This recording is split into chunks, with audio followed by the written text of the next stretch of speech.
Let's dive straight into this crucial topic, teaching privacy and data protection in schools. We're looking at a key resource here, the European Handbook for Teaching Privacy and Data Protection at Schools, published back in 2016. So, where did this handbook come from? It wasn't just pulled out of thin air. It was born from a project called Arcades, which ran from 2014 to 2015. Think of it as a big EU initiative, co-funded by the European Commission, specifically aimed at getting privacy education into schools across Europe. The goal was pretty straightforward.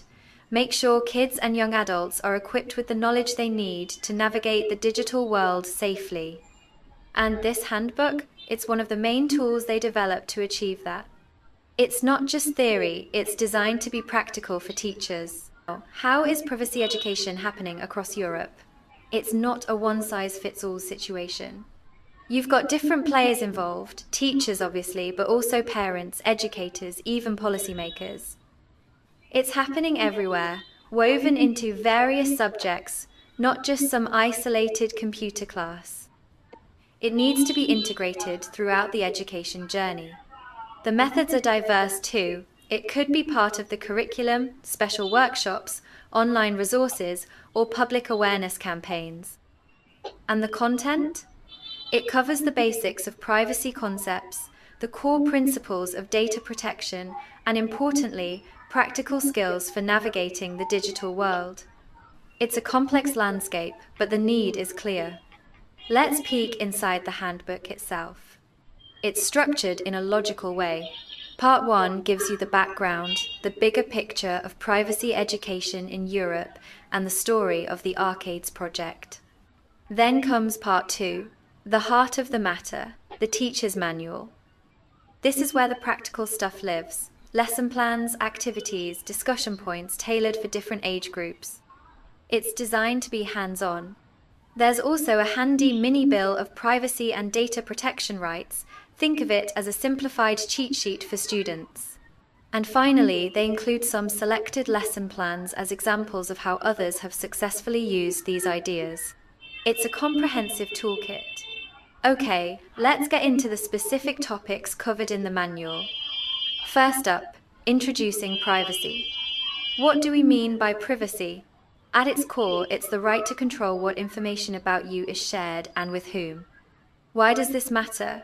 Because privacy is fundamental to our dignity, our autonomy, our freedom.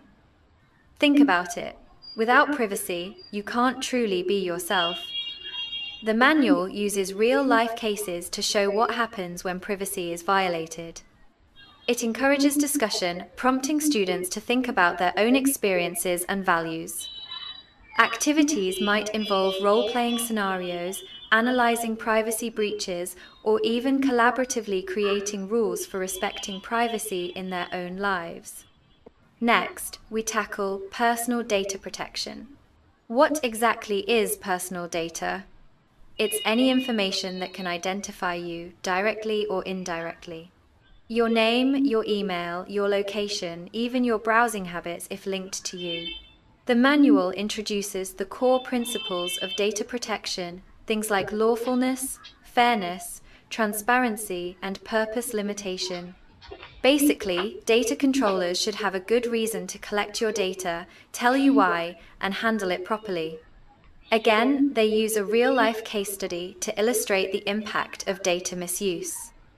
Discussions focus on understanding how data is processed and what rights users have.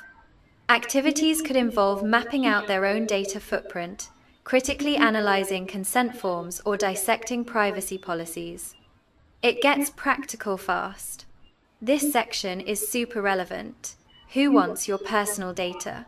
Spoiler alert, lots of entities do.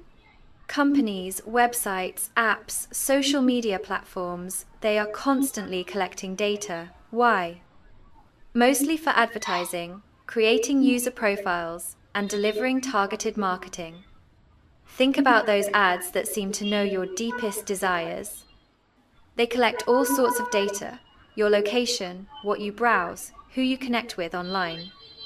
The manual prompts discussions about the ethics of this collection. Are we okay with it?